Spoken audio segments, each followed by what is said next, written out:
Uh, Thank you, Daryl, for that song. Every time I hear that, it touches me, and I think probably it says what most of us feel as well as anything that could be said. So maybe I can just sit back down and we'll call that it. But no, I can't miss the opportunity that Miss Lee gave me to be our guest speaker. I've been with this organization for 10 years, and she's refused to let me do this. But finally, since we were talking about Vietnam again, and I did serve there, she relented and agreed to let me speak. So I consider it a special honor to speak to you today on Veterans Day, a day that I consider one of the most important of the year because it's set aside to recognize those who served our country and our armed forces. I'm sure most of you remember that what we now celebrate as Veterans Day started as Armistice Day. World War I ended by armistice at 11 o'clock on the 11th day of November 1918. In 1919, in November 1919, President Wilson recognized that and declared November 11th, Armistice Day, to recognize the service of all those who had served our country in what was then called the War to End All Wars. And there were parades in recognition of those people who had gone to Europe and served. And the hope was that we could celebrate Armistice Day and never have another war. Obviously that didn't work out too well. And in 1954, after we'd gone through World War II, where we had sent millions of men and women back to Europe, and the Korean War, Congress changed Armistice Day to Veterans Day, a day to celebrate and recognize the service of all people who had served in our armed forces from the Revolutionary War up to today. And so that's what we're here to do today, to recognize what it means to be a veteran. And our debt to these heroes who have served our country can never be fully repaid, but our gratitude and respect can last forever. Service to our country, regardless of the branch of service, is not easy. It's a tough commitment. It takes young men and women away from their home, from their family, even those that only serve one tour or one commitment to the military. It's a dramatic change in their life. And so all veterans have gone off and served in units away from home, away from their family, and gone through experiences that literally changed their life. For many veterans, our nation's was important enough to stay and make a career out of the military, to be separated from their family for numerous times, to miss the births of their children, freeze in sub-zero temperatures, or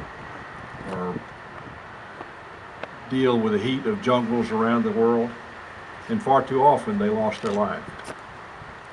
But it's not just the service member himself, it is a family affair.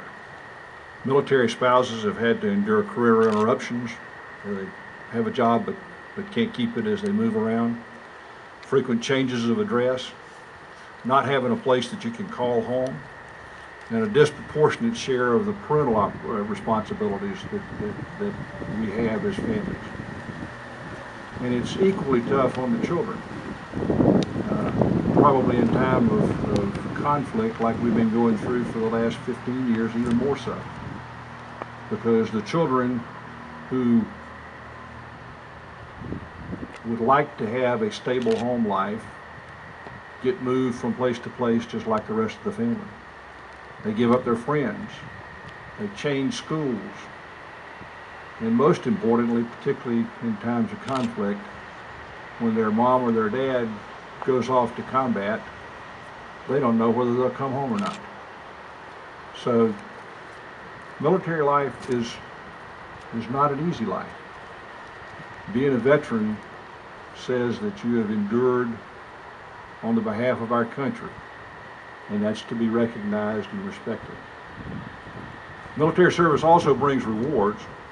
There's the pride of developing one's character, becoming a leader, serving a cause far greater than any self-interest, and that knowing that our nation's cause is the hope of the world.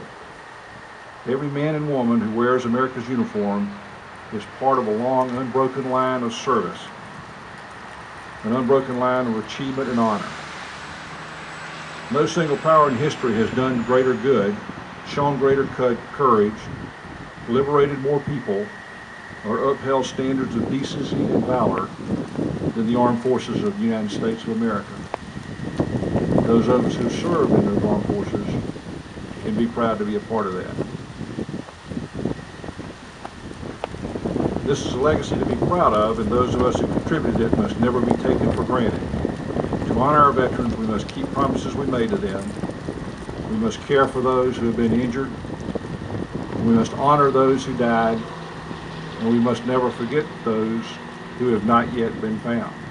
We fly the POW/MIA flag here at the park every day in recognition of those who have not returned.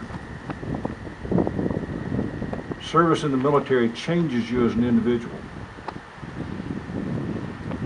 And if you serve during a time of conflict, I think the change is even greater because it's such a dramatic event.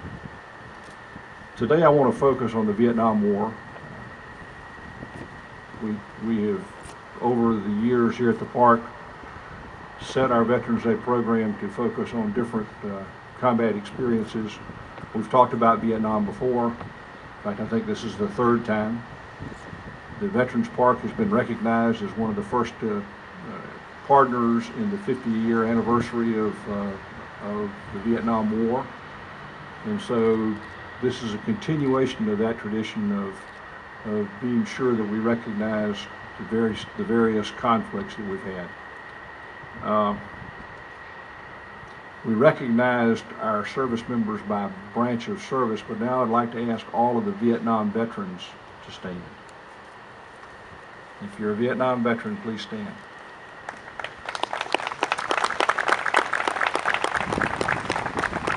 And stay standing and ask your families to stand.